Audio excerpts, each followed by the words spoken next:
Block. I'm Emily Proud. Coach Carl Reed and Blake Brockermeyer also here to talk some college football. And this is beginning to become somewhat of a trend here, guys. Kicking off our Monday show with the latest head coach firing. Georgia Tech announcing its parting ways with Geoff Collins in just his fourth season at the helm. Collins posted a 10-28 overall record and won just 7 games in ACC play. In addition, Georgia Tech also fired its athletic director, Todd Stansberry. This is now the third Power 5 job to open up in the month of September. So, as with all of these early season firings, the question becomes, why now? So let's waste no time. Carl, do you think the timing of this move for Tech had anything to do with positioning themselves to court Jackson State's Deion Sanders? Well, I think you have to position yourself to move on, period, because of the way that the recruiting calendar is lined up now with early signing day and the transfer portal. Geoff Collins had a really rough time getting it going at Tech. It can be a very tough job with the academic restrictions that you have, with facilities that may not be up to par with the other top programs in the country, or especially in their division of the ACC. But the timing is right now because you don't have time to wait because of the way that the recruiting calendar is set up. And you do have to position yourself for whoever the next guy is going to be after that. Blake, what do you make of the timing of this decision? Well, I mean, I think obviously Georgia Tech has really struggled this year. They kind of came out week 1 against Clemson and gave them their best shot. But this was something that I expected to happen before the season even started. You look at Georgia Tech's roster and how depleted it got through the transfer portal. I expected them to really struggle this year, and they did. So kind of like Carl said, they're going to position themselves to get the best coach that they can out there. I think they'll probably go after Deion Sanders, which would be a great hire for them. I would doubt that he goes there, but I think it's a possibility, of course, when you start throwing out a lot of money, but that's something that he doesn't really need. It was going to be a hard transition for Geoff Collins anyway, because he was going to more of a spread RPO offense. And for the first 2 years, he had to deal with the option offense personnel that he was left by Paul Johnson. And I don't think that they took that into consideration when they transitioned him in to take over for Paul. Yeah, Carl hit it on the head. This is something that's going to take multiple years to fix. When you change the offense that Paul Johnson ran to a spread offense, the first year they barely even had a quarterback there that was a capable passer. So this is going to take years to do, years to fix. I'm sure Geoff Collins is a good coach, but this was something that would need a lot of time. And then the way that they got their roster depleted through the portal, I think just makes it even worse, because the good players that they had, the Jahmyr Gibbs at Alabama, who's killing it, who killed it at Georgia Tech last year, you just can't lose those kind of players and expect to have a lot of success. Now, Carl, you reported on 247sports.com that it's your understanding the program has tabbed Jackson State head coach Deion Sanders as its top target. Why is this a good landing spot for Deion Sanders and a good marriage with Georgia Tech? I don't know if it's good for Deion. I know that it would be good for Georgia Tech. Deion is a guy that became famous playing in Atlanta for both the Atlanta Braves and the Atlanta Falcons. It would be a huge recruiting home run for them with the way Deion has recruited and how loved he is in the state of Georgia, and more importantly, in the city of Atlanta. There's a lot of blue chip high school football talent in Atlanta and the Georgia area. But Georgia Tech needs to show Deion that they're serious about being a big-time college football program. You're going to have to go in there against Clemson. You're going to have to go against the University of Miami. NC State has turned the corner. Pitt has turned the corner. Does Georgia Tech want to compete at that level for national championships? They have not shown yet that that's the level that they want to compete at. So them being in Atlanta, Georgia is not going to be enough for them to lure Deion Sanders, but he is definitely a target on their list. But Georgia Tech needs to show not only Deion, but any other serious candidate that they're really serious about winning at the major college football level. Real quick, Carl, how do they do that before Deion gets there? What do they need to show him? You need to give a commitment to facilities. You need to make a commitment to staffing, to a recruiting department and personnel positions, which has become very important in the now recruiting landscape. You need to show commitment to prospering in the NIL business because that has also become a major factor in it. Can you get transfer portal guys in because of the strict academic requirements they have at Georgia Tech? Are you willing to be even a little bit lenient on the academic side of it? Those are all questions that need to be answered for anybody who wants to take that job. And if you're not serious about that, then you have to look in other directions, because there also is an opportunity for you to just say, hey, this is who we are. And we're not necessarily trying to compete for national championships, but we do want to have a respectable football program. And then there's a level of candidates for that as well. Blake, what do you think about Carl just said? Yeah, I think he hit it right on the nail on top of the head there. It's a commitment to winning, and it goes from the top of your program, from the president all the way down to through the student body. And if they want to win at a high level, then they're going to have to shell out a lot of money. They're going to have to make their academic requirements there a little bit more lax. And they're going to have to pay these coaches a lot of money. I mean, Deion would be a home run hire if he was able to hire his top O&D coordinator that he wanted. I mean, because Deion would be a great figurehead for the program with recruiting in Atlanta. It's a very talented area. And within hundreds of miles each direction, there's athletes and players everywhere. So that would be my first pick. But you can also go the route where they just left with Paul Johnson and go triple option. And I think that would be a route that they could have success doing too. For some reason, a lot of these schools don't want to go back to the triple option. And I think for a lot of these schools, that's a great recipe for success. Georgia Tech had a lot of success doing it. They had, I mean, some of the few times that Georgia had problems, not recently, but they were able to get them a little bit with the triple option attack, and it causes a lot of problems in preparation. So that's not a horrible idea either. But that if they choose to go back to that style, then they're obviously not going to be winning any national championships anytime soon. Blake, Paul Johnson did a great job at Georgia Tech running the triple option, and you are right. A lot of people don't want to go to that. But I also want to make a point that Paul Johnson is also a dynamic leader and was an incredible head coach. National championships in the FCS level at Georgia Southern, turned the Navy program completely around, and then he went and had success at Georgia Tech. And so the system is great, and it's a way to neutralize talent. But you also have to take into account, regardless of what system you run, you need a dynamic leader of men. Paul Johnson was that. Deion Sanders is that. So whoever the coach is, you have to make sure first and foremost that he's a dynamic leader and an exceptional CEO in being able to run a college football program.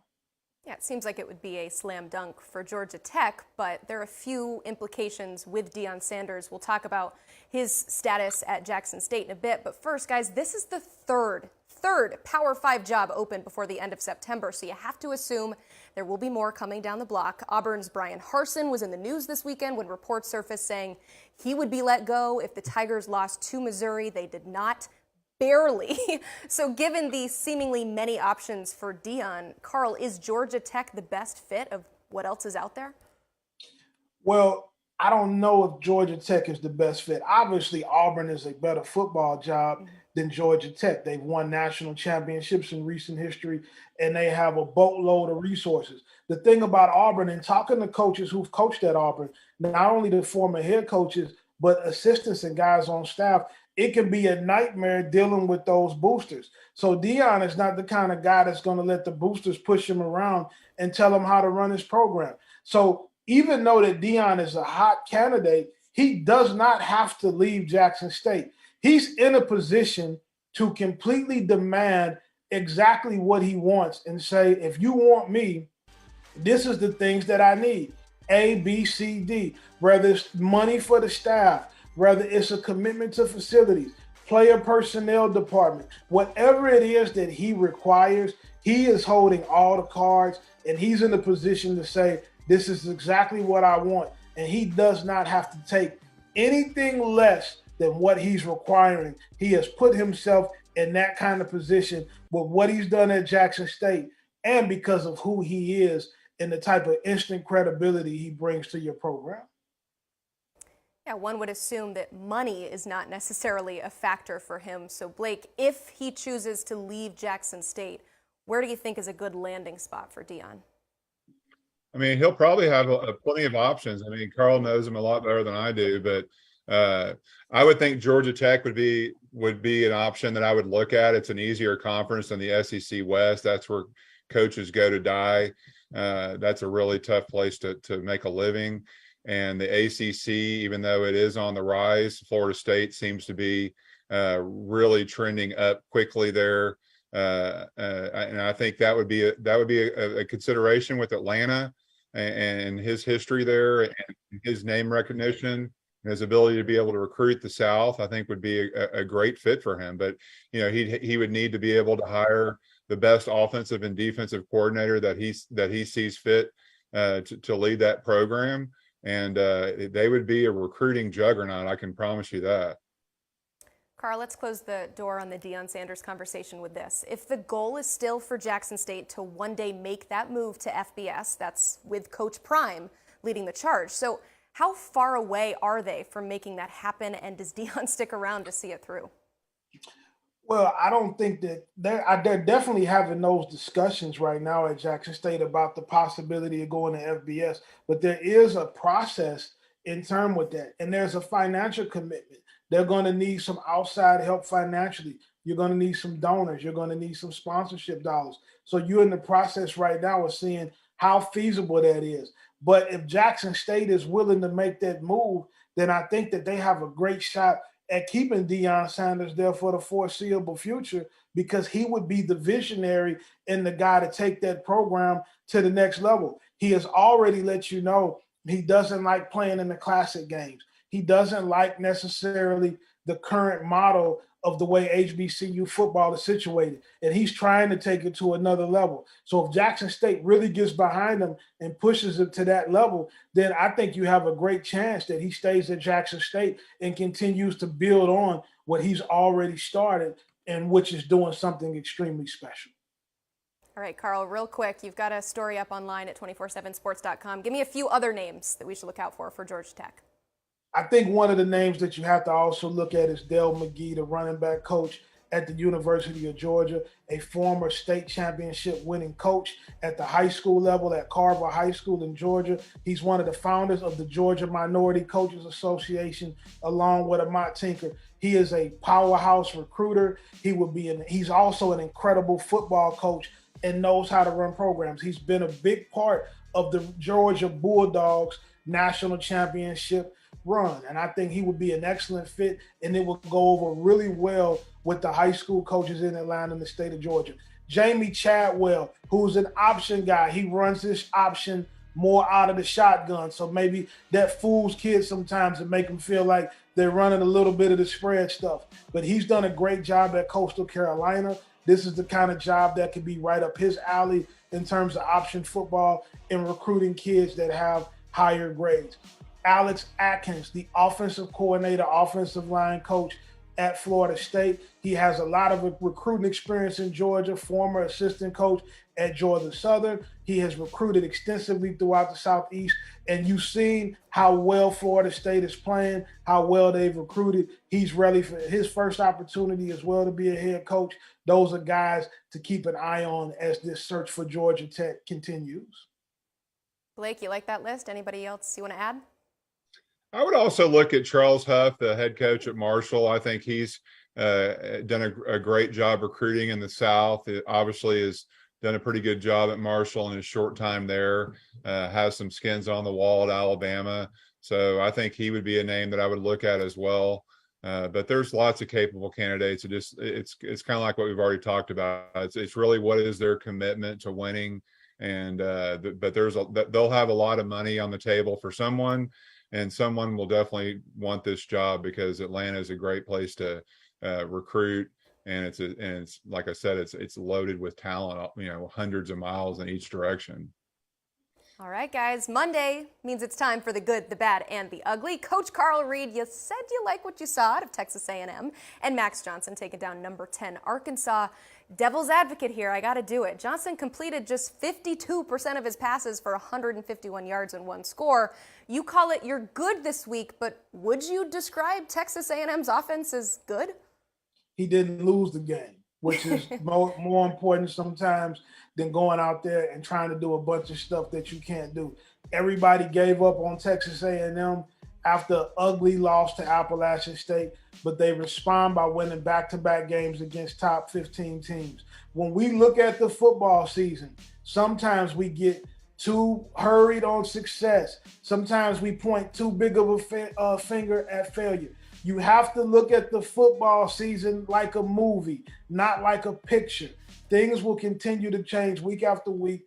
Texas A&M rebounded, they responded, and now it seems like they're trying to find their groove a little bit. Tough schedule still the rest of the way, but positive the way that they responded to Appalachian State, especially with the criticism that Jimbo Fisher received. He got in his locker room, he rallied guys around, and they respond with 2 big back-to-back wins. Arkansas was a huge win for them this past weekend. Now, Blake, as for your good, you previously said on this program that you are out on Clemson being a contender with DJ Uiagalelei at quarterback. Would you like to revise that statement? I'm on the fence now a little bit more than I have been. I want to give DJU his props. I watched his game this weekend. I've watched him this season. He does look much improved. He's got regained confidence. His decision-making, his mechanics look a lot better. Honestly, I think he is the reason for the success that Clemson's had offensively this year, where last year it was maybe the opposite of that. They did also have some injuries. But if you look at his season so far, he's got a little bit over 1,000 yards passing already, 10 touchdowns, only 1 interception. His completion percentage is up 10% over what it was last year. Last year for this season, he threw for a little bit more than 2,200 yards. He had 9 touchdown passes and 10 interceptions. So he's really done a great job this year. Like I said, I think his confidence is up. I still have some questions and concerns about him, but I am impressed with his improvement that he's made from last year. He's got a big stage Saturday against NC State at home. That's going to be a big test for him. They've got a really good defense. And, they still have Florida State and Notre Dame. Defensively, they're both very good. And then they've got the postseason ahead, which who knows what that'll look like. So he is vastly improved from last year. I'm really interested to see after the season what he decides to do. He needs to come back. He needs to play another year, can continue his development because he has skills. It's just somewhere it got off track last year, but he seems to be on the right track so far this year. We got to put some respect on his name right now, though, Blake, because he's playing big-time ball. He's been criticized a lot in the offseason after the year he had last year. He has responded in a major way, made some really, really big-time throws and outdueled Sam Hartman in a game against Wake Forest. It was exciting to see for him because you always love when an athlete comes out and responds big by the way they play and not try to talk their way out of a situation. He's playing big. Huge test this weekend on primetime television for DJU. We'll see if he can keep it going. I feel like I'm such a pot stirrer today. Blake, was he even the best quarterback on the field Saturday? I thought Sam Hartman was better. They have a lot less talent than Clemson does. They really were not able to run the ball very much against Clemson, but he threw the ball very well against them, made some incredible passes the whole game, just a all-around great effort by him. It was a tough loss for Wake, but I thought both quarterbacks, they were both really good. Yeah, that was a shootout by definition. Well, as you guys know, I'm doing this show from Nashville, and just down the road, the party is still going in Murfreesboro after Middle Tennessee upset a ranked Miami on the road. I know, it is nuts. So we have to give them their props before we talk about the team on the losing end. Carl, it's obviously bad when you lose to a team you're favored to beat by 25 points, but beyond that result, what was so bad about this Miami loss? They're not able to score, and they came out and played very uninspired football. It's hard being a Miami Hurricanes fan. The guys that are Miami fans, they remind me of the Dallas Cowboys fans. Like, you always looking for that glory to come back, and it never does. It's a lot of excitement in the air. But we have to remember, it takes time to build a good football program. This is year one under the Coach Cristobal experiment, or hiring, or tenure, I should say. It takes at least 3 seasons before your culture is fully invigorated into your program, before you truly get everybody doing things the way that you want them done. Everybody wants it now, but it's going to take some time. Now, everybody else will tell you, but no matter what, you shouldn't lose to Middle Tennessee State University. Nick Saban's first year at Alabama, he lost to Louisiana Lafayette, and we see how it turned out. I'm not saying that Cristobal is going to be like Nick Saban, but you got to give him some time, and you got to slow down on the expectations of the Miami Hurricanes being back. Yeah, I agree with Carl. You've got to give him time to I mean, a lot of these players, or most of the players, he didn't recruit at all. So this could take a little bit longer than we thought. The thing that concerns me the most watching Miami is their secondary just getting shredded for explosive plays. That really surprised me. And then maybe the most surprising, player, disappointing player so far this year to me is Tyler Van Dyke. He looked phenomenal last year. To get pulled in a Middle Tennessee game not only is bad for his psyche, but also hurts his draft stock. So I would expect him to be back somewhere playing next year. Miami, who knows? But he looked really good under Rhett Lashley, and I knew there'd be a little bit of a growing pains with under Josh Gaddis, but he definitely looks like a different player this year than he did last year. Very surprised to see him get pulled in that game, Blake. Yeah. I mean, he's a guy that everybody was talking about with first round potential. Him getting snatched was not something I expected to see either. No, we'll see what happens going forward with the U. Meanwhile, up north, Michigan State has now been outscored 73-35 in their last 2 games. Blake, that's bad in your eyes. That's bad for most people with eyes. What's going on with Sparty right now? Well, they don't look very good, and there's not a lot of hope. And I think one of the problems that we have to look at is last year, I believe, was an anomaly. They were way better than anyone expected. Kenneth Walker III was a major reason for that. Their defense was not great last year, especially their pass defense. And so I think the expectations need to be a little bit halted. This could take, like we just talked about Miami, this is going to take longer than we thought. There's definitely philosophical differences between D'Antonio's recruiting philosophy and Mel Tucker. D'Antonio is more of a developmental coach. Mel Tucker wants to recruit at a higher level, play the NIL game, obviously. So this is going to take a little bit longer. In my opinion, they have a very average roster. They're not as talented, I think, as people would like to believe that they are. They have not recruited an elite quarterback that's a difference maker, a game changer in a while. They're going to need that to take the next level. And when you look at their defense, their total defense, they're 83rd in the country, which is not great, but it's not to the standard of what Michigan State is used to. Their pass defense is still ranked 101st in the country, which is still really bad.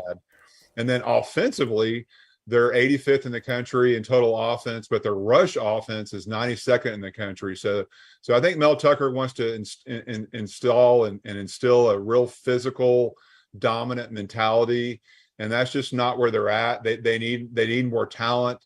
The supporting cast last year was a little bit better than it was this year. So I think we need to halter expectations, give Mel Tucker a little bit of time to build his roster and do things the way that he needs to do it. But so far, it's been not very good this year. Special running back last year, and Kenny Walker probably covered up some deficiencies that they had when you have a special player like that. So they jumped ahead of schedule maybe in year 2. But like I said about the University of Miami, Blake, it takes time to build a great football program. Everybody wants it now. But you got to give these coaches some time and let them do what they need to do to run their programs. Well, if you're looking for some good news, they do have the #1 rated punter in the country right now. So there is some light at the end of the tunnel at Michigan State.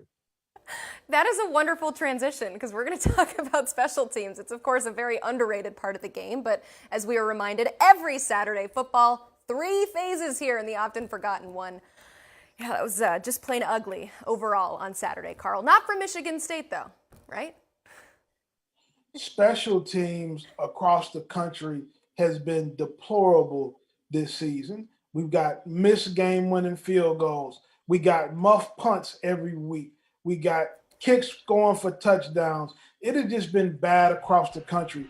And it makes me wonder, where are the special teams coordinators?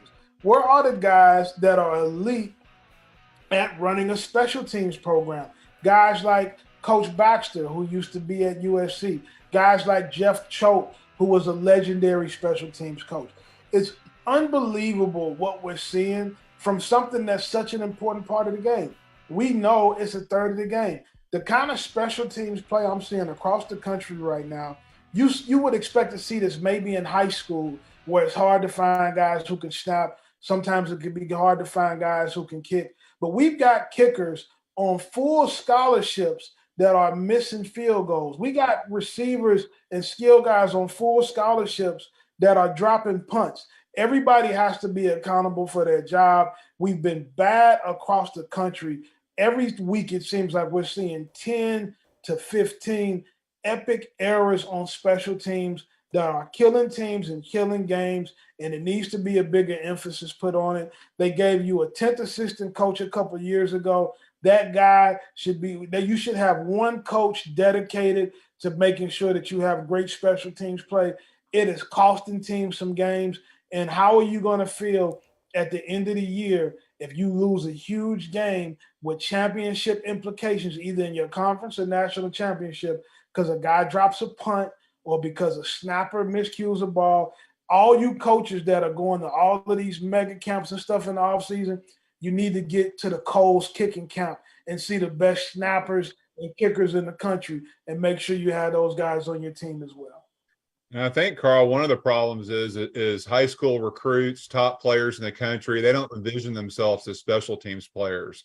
They envision themselves as being first or second round picks in the NFL draft, making plays and being stars at the next level. But what they don't realize is most of these guys, when they go to the NFL, are going to be 4th, 5th, 6th free agent guys that are going to have to make the team on special teams. So if you're a college football player and you don't think special teams is a big deal, then your chances of succeeding at the next level are diminished greatly unless you're an O lineman or a D lineman, because you have to be an elite special teams player to make a team. If you look at the Terrell Davis, the great running back for the Denver Broncos, the reason that he probably made the team was a special teams tackle that he made in a preseason game, his rookie year. So you got to take it serious. I think coaches, even though they say that they take special teams serious, it's always kind of the last thing that you kind of think about. You're always the first meeting of the day or the last meeting of the day, and you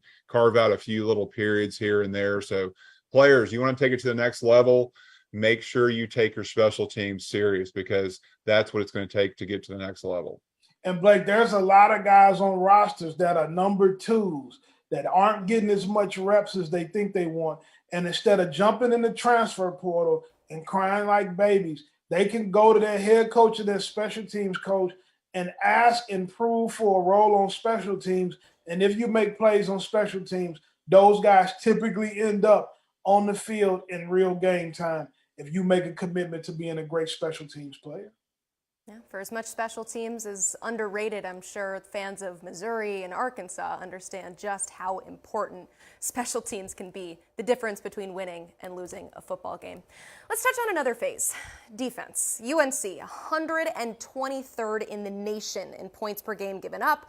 Colorado, the only Power 5 team with more than that. They're 126th in yards per game. Nebraska, the only Power 5 team with more. On Saturday, Gene Chizik's unit gave up 45 points to a Notre Dame team averaging 18. So, Blake, I'll keep it simple. Patience or panic? Panic. Big time panic if I'm a North Carolina fan. I mean, think about this. I mean, this was one of the most bizarre hires of the offseason. Gene Chizik has not coached in college since 2016. And you make him your defensive coordinator. That is just the most bizarre hire I've ever seen in my life. And so Mac Brown is going to have a lot of tough questions to answer from here on out the rest of the season, because guess what? It's not changing. They've been bad from week 1 all the way to now. They haven't improved much. Notre Dame does not have a very good offense. I said it on Thursday. You've got to stop Michael Mayer. He's the only way they can really beat you. And he still had a good game against them, and he got his yard. So they're in for a really tough road ahead. You know, they've got probably 2 games this year that I would expect them to for sure win, versus Virginia Tech and Georgia Tech. And so, I mean, Mac Brown, I think, is in trouble. He's got a great gig there. He's 70 years old, making $5 million a year. His contract runs through 2026. And if you look at it on paper too, you're asking, what is the culture at North Carolina? They've got 33 4- and 5-star recruits in the last 3 cycles on their roster. So they have talented players. I know their defense has a handful of very talented players. So something's off, something's wrong. And I don't think it's going to get fixed this year. And it might cost Mac Brown his job at the end of the season. Yeah, Blake, you touched on the relationship between Mac Brown and Gene Chizik, but how much is Chizik's performance going to be tied to Brown's job security this season? Well, the name of the game is just win. And so as much as Mac Brown's beloved by most people in college football, you still got to win. You can't put out a product that's winning 3, 4, 5 games a year. So North Carolina is a basketball school first, but their football team has got talent. They should be winning more than they are right now. And they haven't exactly played a world beater schedule either. I mean, they're beating teams that are struggling against teams that, you know, they should be beating easily. So I think it could be a long year for North Carolina. Their offense has been really good. Drake May is the real deal. Phil Longo's done a great job offensively for them. They've recruited well, especially at running back. Josh Downs is going to be a first-round pick this year. So the defense is the main issue at North Carolina, and it's going to cost them this year, unfortunately. All right, let's finish off on a positive note with some awards. Carl, your Run the Rock team of the week is? My Run the Rock team of the week is the University of California, led by freshman running back Jay Knott. 274 rushing yards for the guy, 3 touchdowns, running the ball up and down the field against the University of Arizona. When you control the line of scrimmage the way that they did, when you can run the ball inside zone, outside zone, great vision, tough runs after contact, when you can play the way they have, we saw it a week ago with Nick Singleton at Penn State. When you have a back like this, it changes the dynamic of your football team. Cal is exciting again to watch on football, and it's because of this young running back, Cal and Jaden Ott, of my Run the Rock team of the week. Love it. Blake, it's time for your Blake's Big Ugly. Who you got this week? Well, I'm going to give a shout out to Josh Henson's Big Uglies at the Men of Troy at USC for getting Caleb Williams with the game on the line past the sticks. Brett Nealon got him past the first down marker on a 4th down and 10. Caleb Williams would have been stopped, but he was able to get him past the sticks, and the rest is history. They were able to go on and get the win in Corvallis. Great job by USC's offensive lineman hustling down the field, knowing the situation, and very heads-up play by them that could end up maybe being a season-saving type play. So USC's put themselves in a pretty good position this year in the Pac-12, and the offensive linemen have done a great job, and that was a huge play by them and Brett Nealon by getting to the first down stick. Now, I think we're all old enough to remember a time when you weren't allowed to push the pile, but that's not the case anymore, Blake. If you're not doing it, then you're not setting yourself up for success. Yeah, it seems to be a very popular thing now, especially with quarterback sneaks. You'll get Kansas State, I've seen do it with three guys in the backfield. They'll have two fullbacks and a running back. The quarterback will be under center, and they'll all just take the snap and just all dive on the quarterback and push him forward. So it's an interesting strategy. It works. I don't know why you would not do it if you were running a quarterback sneak, but you definitely see a lot of scrums over the last 5 or 6 years. You'll see receivers, tight ends, running backs catch the ball, and then you'll see their offensive linemen come down and push the pile like a rugby scrum, and that really juices up the sideline, gives your team a lot of energy. You always see a lot of hype on the sidelines when you see the offensive linemen do that, and it was great to see in such an important play this year for USC season. That's why you got to get your work in on the sleds during the week, right? For that very moment. Awesome. Thank you so much, guys. Just want to let you all know that we are debuting a new schedule this week. So from now on, we will see you every Monday and Wednesday, still at 1 o'clock, same time. And be sure to like, share, and subscribe to the 24/7 Sports YouTube page for all things college football.